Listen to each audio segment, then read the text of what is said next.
Welcome back, guys, to the Great Ace Attorney 2 Resolve, where last episode the trial resumed with Eugene Mikotoba and surprisingly Maria Gori joining Baruch Van Zeeks on the witness stand as we took testimony about the autopsy of Clint Van Zeeks 10 years ago. We found out that the incriminating and potentially fabricated evidence found inside his body was Genshin Asuki's ring, the sharp-clawed piece of jewelry which we argued would have left more damage within. We'd ascertained that John H. Wilson may have faked it being within the body, using his status to cowl Eugene Mikotoba's protests. Arguments continued until Strongheart pointed out that Genshin never objected to this evidence himself, staying silent and dying for it, as we now present a reason why he would stay silent despite knowing his falsehood. And thankfully, with the absence of filmy talky brain and the resumption of, while writing that intro, non-talky brain, non-filming brain, I instantly realised why this dismissal notice is definitely it, even though we'd already locked in our choice.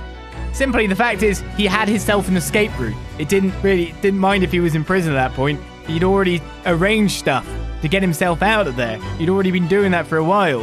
So that's what's been going on. He had his escape route. He had his way out. It was his only way out, he felt. So there we go. Take that! It's true that Genshin Asuki's silence during his trial resulted in his conviction. But that didn't actually lead to his execution. On the contrary, it led to his escape, an escape that was only possible because he'd been sentenced to death. Although I find it hard to believe my father would have negotiated in that way, the defense is correct. A fake execution, falsification of a death certificate, and a jailbreak inside a coffin. Clearly such an elaborate plan couldn't have been carried out by my father alone. He must have had the help of a collaborator from the judiciary. I have here the dismissal notice of the chief warder who was working in the prison at the time. The notes reads there are indications that the jailbreak was in planning prior to the inmate's incarceration. In other words, there were suggestions of some sort of negotiation between Mr. Asaki and the British government. In exchange for his silence in court, he was given an assurance that he would be broken out of prison. Yes, with that sort of clandestine agreement in place, I can imagine he would have kept very quiet. I would go further than that, in fact. I would say that the elaborate jailbreak of Mr. Asaki can be explained in no other way.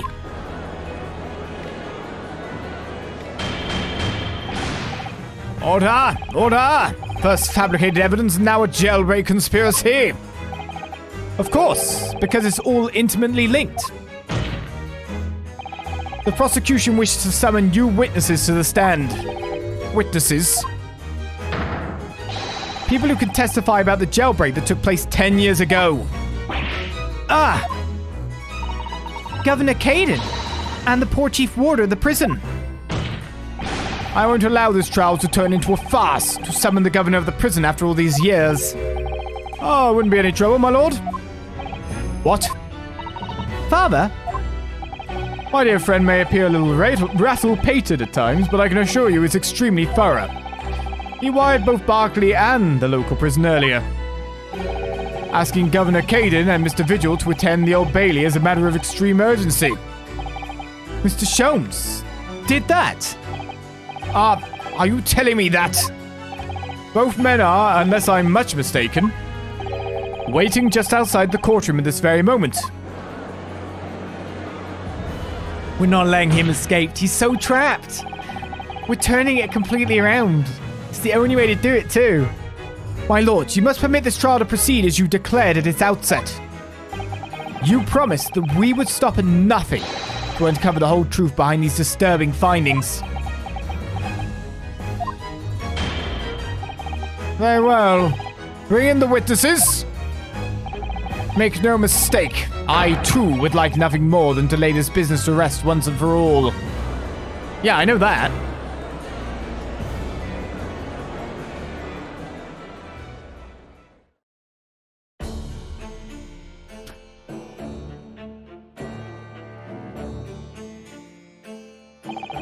Would the new witnesses state their names and occupations for the court, please? I, Barry Caidin, Governor of Barclay Prison.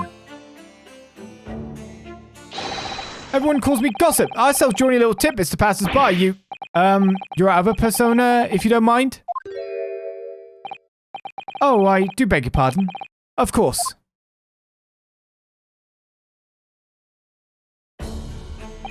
My name is Daley Vigil. I used to be the chief warder at Barclay Prison. The reason you've been summoned here to court today is to testify about the jailbreak of the so-called professor 10 years ago. Gosh, the professor? We've already been through all this before a decade ago. And the conclusion was that there was anything untoward happened. A convict escaped from your prison, Governor. Hardly what you'd call nothing untoward. The convict's death certificate was somehow falsified after he was allegedly executed.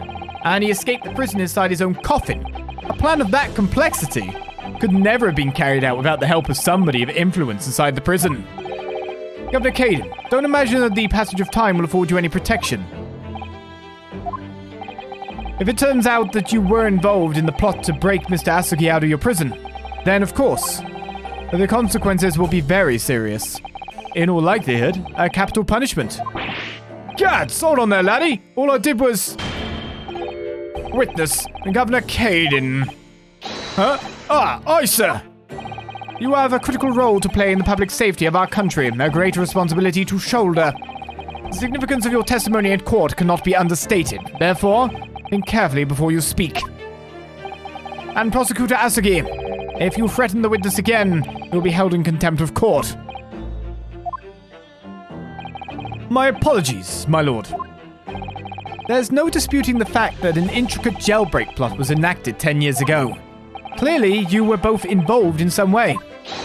So you will testify before the court now and explain exactly what took place. Very well. Let the witnesses give their formal testimony.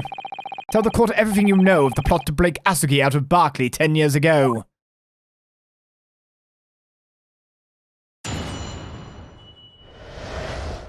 The jailbreak plot? It was the day that Japanese Jock was found guilty. The directive came from the prosecutor's office. I assigned the convict to the chief warder vigil here and put the plan into action behind the scenes.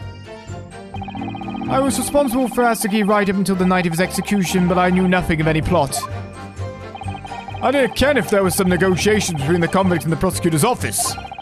All I did was carry out my duty for Her Majesty's Great British Empire.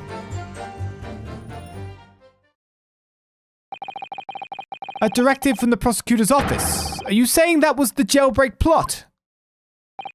Aye, that's right. Who sent it? Who authorized that plan?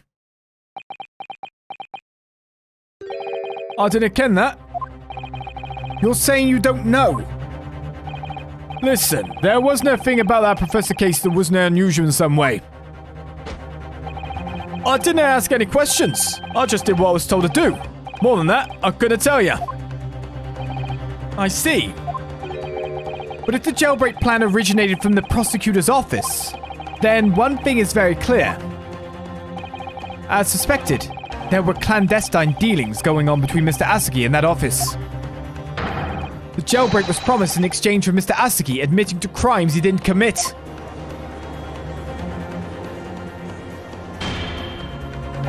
That, counsel, is nothing more than speculation on your part. So, let me ask the defense.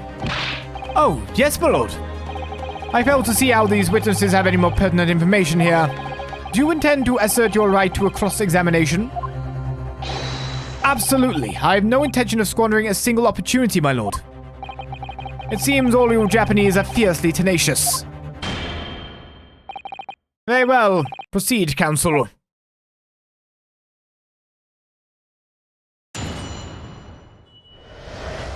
The jailbreak plot. It was the day that Japanese Jock was found guilty. A directive came from the prosecutor's office. Hold it! And you say you don't know who actually issued the directive? Aye, that's right. All I can be sure of is that it was official. But if that was from the prosecutor's office, that narrows down who could have issued it straight away. And it wasn't me.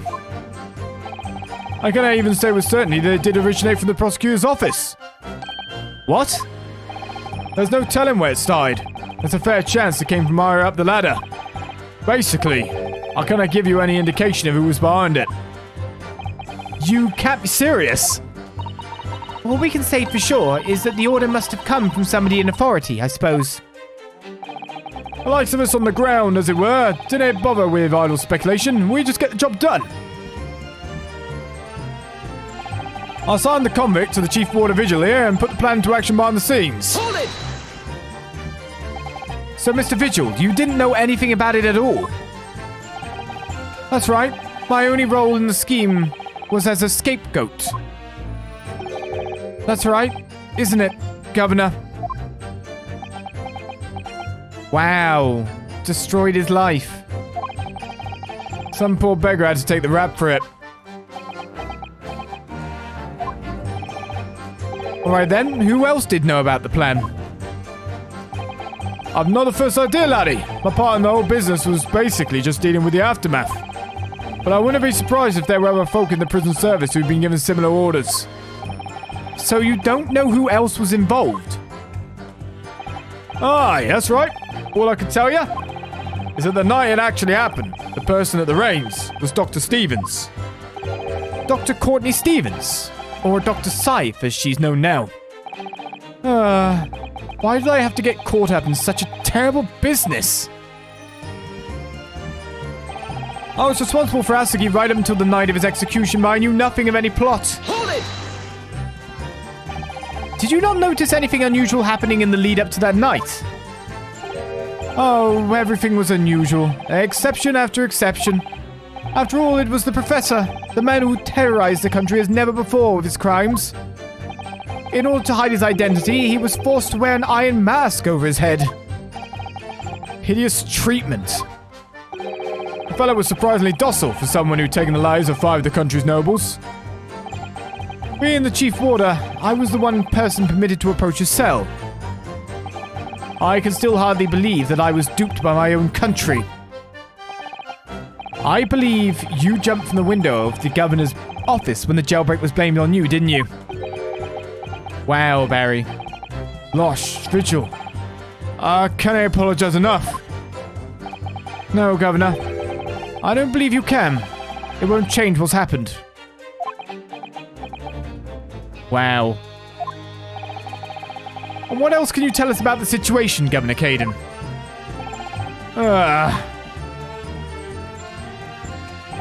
I didn't ken if there was some negotiation between the convict and the prosecutor's office. Hold it!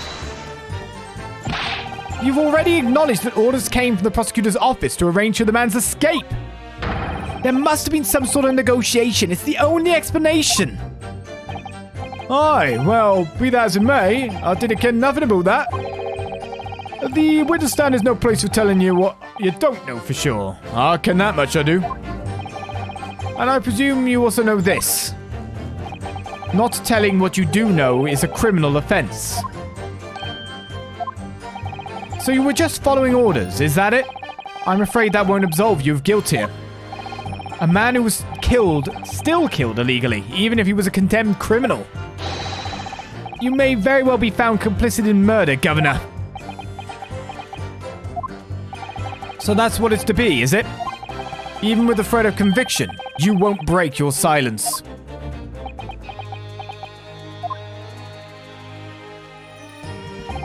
All I did was carry out my duty for Her Majesty's Great British Empire. Hold it!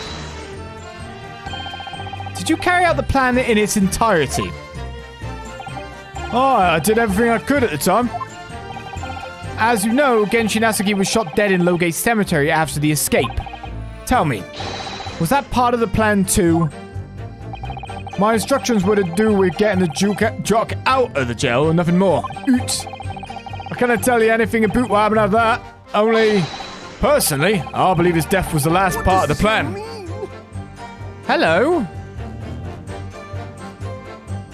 Excuse me. Mr. Vigil, is something wrong?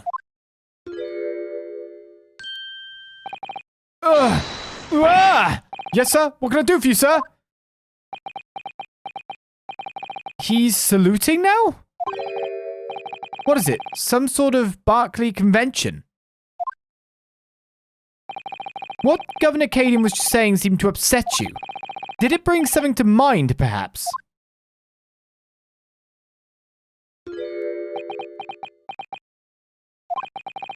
For the last 10 years, I've completely blotted out the memories of that time from my mind. I was betrayed by my superiors in the name of my country. Just as my father was betrayed, it seems.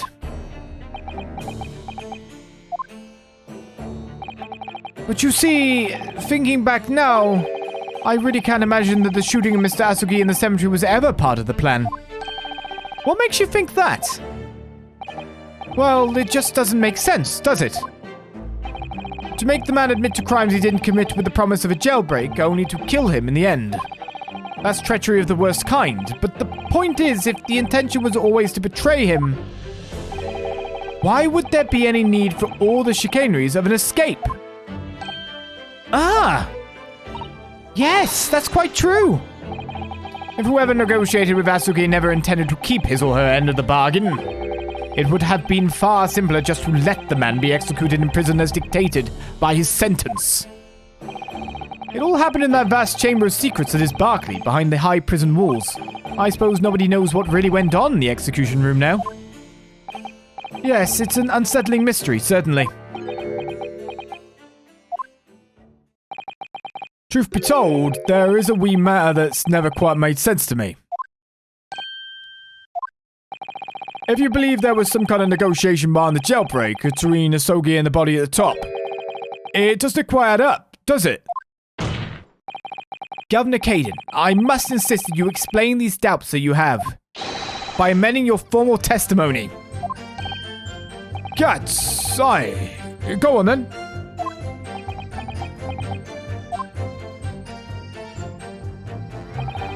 It seems to me that the Japanese fella didn't have nothing to bargain with.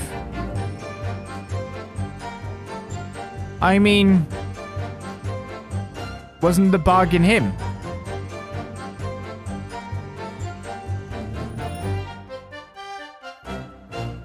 That's what I'd have thought. Hold it! I mean, to the crimes. That was what he had to bargain with, surely. I kind of see that myself. After all, did the prosecution not have conclusive evidence against Sakali, eh? Oh, yeah. This, you mean?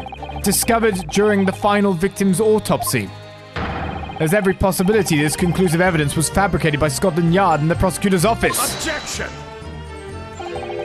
Possibilities are all very well, but nothing has been proven. You can holler about misconduct in the trial 10 years ago all you like. But if you can't establish that it happened with hard evidence, no one's going to listen. Aye, that's right. So what I'm saying is, the convict had nothing he could use for any kind of bargaining at all. The witness makes an astute point. Logically, it would seem no negotiation could have taken place. And yet the plan to break the man out of prison was definitely put into practice. So he must have been armed with something that gave him an angle to negotiate. So Asaki-san agreed to confess to the crimes because he was assured he'd be broken out of prison later. I really don't think that Kazuma-sama's father would have engaged in such negotiations. Then perhaps something compelled him to agree. What a terrible thing, using the law to legitimize such underhand dealings with a desperate man. Only to double-cross him in the end. It's quite the opposite of justice. I can't help feeling there's something about this apparent negotiation that doesn't quite add up. Something doesn't quite add up, Mr. Naruhodo. No, it doesn't. But I can't quite put my finger on what yet. Well, in that case, we must keep digging until we identify the problem. So it's going to be on that final statement. Because again, it was an extra's testimony. This is the point. Seems to me the Japanese fella didn't have anything to bargain with. So again, we return to evidence of that period in time, in which we only have two parts, which we already identified. So it's got to be the other one at this point. This is my Ace Attorney logic. I'm not necessarily completely grasping everything, but by process of elimination, whatever's left, however improbable. Wait, isn't this just shows you ways of doing things? I don't even know. Last will and testament of Genshin Asaki that Mr. Vigil claims disappeared after the convict's execution. Apparently Mr. Asaki described it as the only weapon I have left. So that's his bargaining chip? He sent something to Asaki. But he doesn't even know it yet. And, oh no, it's gotta be this, on the basis that there has to be some point in time where we bring this to the attention of Kazuma. This is his weapon. Objection! Confessing under oath to murders he didn't commit on a verbal assurance of later being broken out of prison. Genshin Asaki was taking an incredibly risky gamble. Very true. There was nothing to stop the British breaking their word and executing him behind closed doors anyway. Under normal circumstances, no man would stake his life on a gentleman's agreement like that. Which means that Mr. Asaki must have had a trump card. Something that guaranteed he wouldn't be betrayed. Some kind of weapon. Havers! The fella couldn't have possibly have had anything like that. But you know that he did, Governor.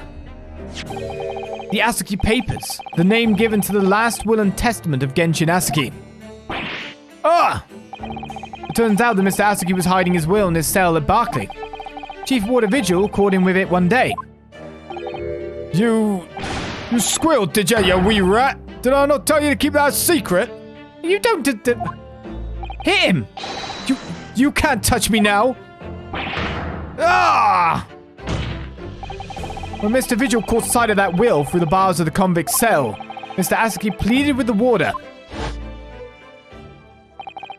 Alright then, but what's on that paper? A last will and testament. This will is the only weapon I have left now. A weapon? And after the convicts had been killed following the elaborate pretense of the jailbreak, that document mysteriously disappeared, didn't it? Well, yes, all the prison warders searched through the belongings in his cell, but that will was just nowhere to be found. As I understand it, an exhaustive search was made for the document which became known as the Asaki Papers. Governor Caidin, I believe you ordered your prison staff to find it at all costs, didn't you? Will I be right in saying that you knew that the so-called Asaki Papers had the potential to make great waves somehow? Jinx! What the blazes are you blathering about? The will was found, right and proper, in the fellow's cell where I said it would be. But how could that be? Where in his cell? We all searched the place from top to bottom. Well, you didn't do a proper job, eh, you peely-wally galoot? You can't criticize me now! I showed it to you before, did I know? Your lawyer? Yes, you did. I have the document here. It's written in Japanese and reads, The Last Will and Testament of Genshin Asaki. Which means everything is as it should be. Not quite, my lord. You see, there's an undeniable inconsistency here. What? What inconsistency? Mr. Asaki described this document as the only weapon he had left. And yet, this will contains nothing of significance at all. Nothing that would have given the convict any leverage. Are you suggesting, my learned friend, that the last will and testament stored at Barclay prison all these years is actually a fake? Oh, that makes sense. As has clearly been demonstrated already, what went on at Barclay prison was far from above board.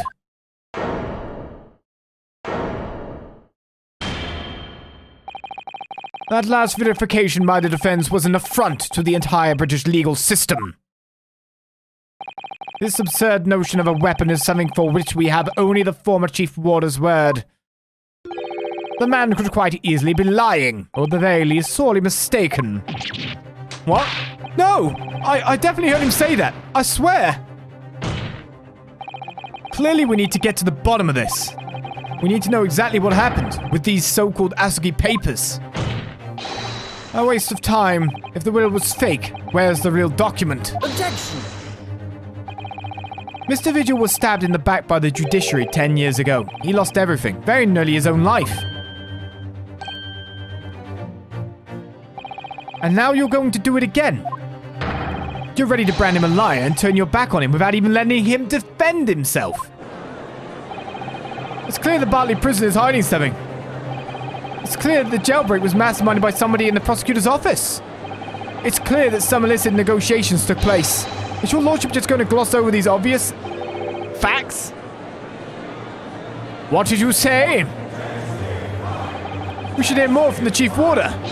Have him testify again. The trial must go on. The man's voice must be heard. It would seem that a vocal few here are utterly blind to the truth. That sounds more than a vocal few. Very well then. Let the witness testify again. Tell the court precisely what you think you saw of the convict's last will and testament. Yes, sir. My lord.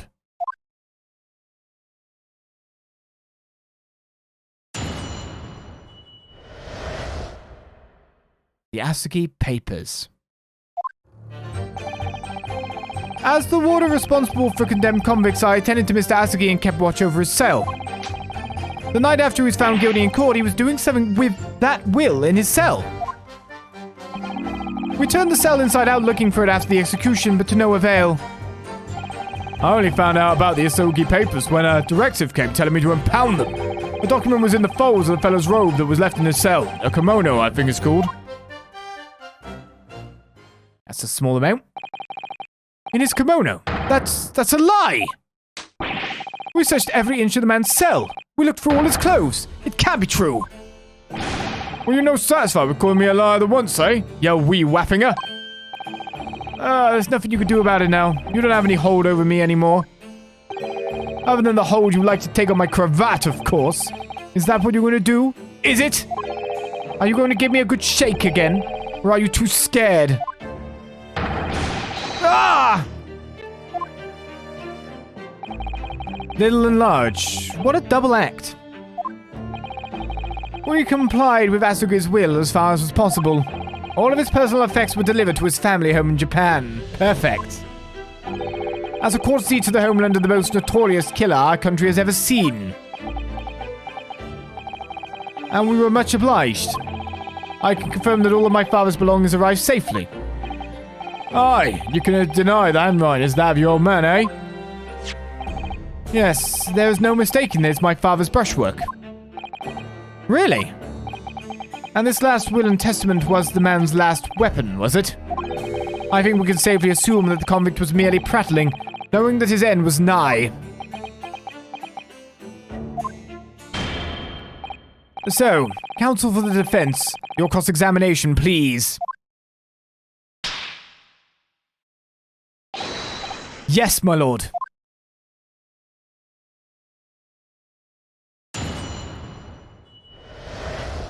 The Asaki Papers. As the warder responsible for condemned convicts, I attended Mr. Asaki and kept watch over his cell. Hold it! So would that mean that you conversed with Mr. Asaki? Yes, certainly. Though there was precious little time before his execution was due. He was remarkably calm, considering his days were very much numbered. In all honesty, he really didn't strike one as a man capable of mass murder. Yet he confessed in full to the crimes. I know. That's why I felt compelled to ask him one day. I can still recall his reply. I'm guilty of the unforgivable crime of ending another human's life, yes. But he was so tranquil and intelligent. Put me in mind of an Eastern holy man. What about the will you saw him with? What can you tell us about that?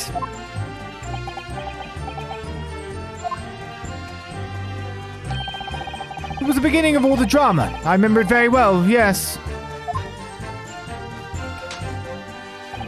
The night after he was found guilty in court, he was doing something with that will in his cell. Hold it! And he pleaded with you not to report him, didn't he? Yes, that's right. Unlike the Bampot, yeah, you didn't tell me. A blatant breach of trust that was. I could see that the man had a noble spirit. I found myself wanting to treat him accordingly. But according to what you told us 2 days ago, the convict had been strictly forbidden from having any writing materials whatsoever. Yes, you're quite right. So when exactly was the will penned? That was before the man was remanded in Barclay, obviously. Yes, at the prosecutor's office under supervision of the relevant authorities. I personally instructed Asaki to make a will for the benefit of his family and his homeland. In that case, why was it found in his cell? What do you mean by that? Well, if it was penned at the prosecutor's office, you would have expected that it would remain there for safekeeping, surely.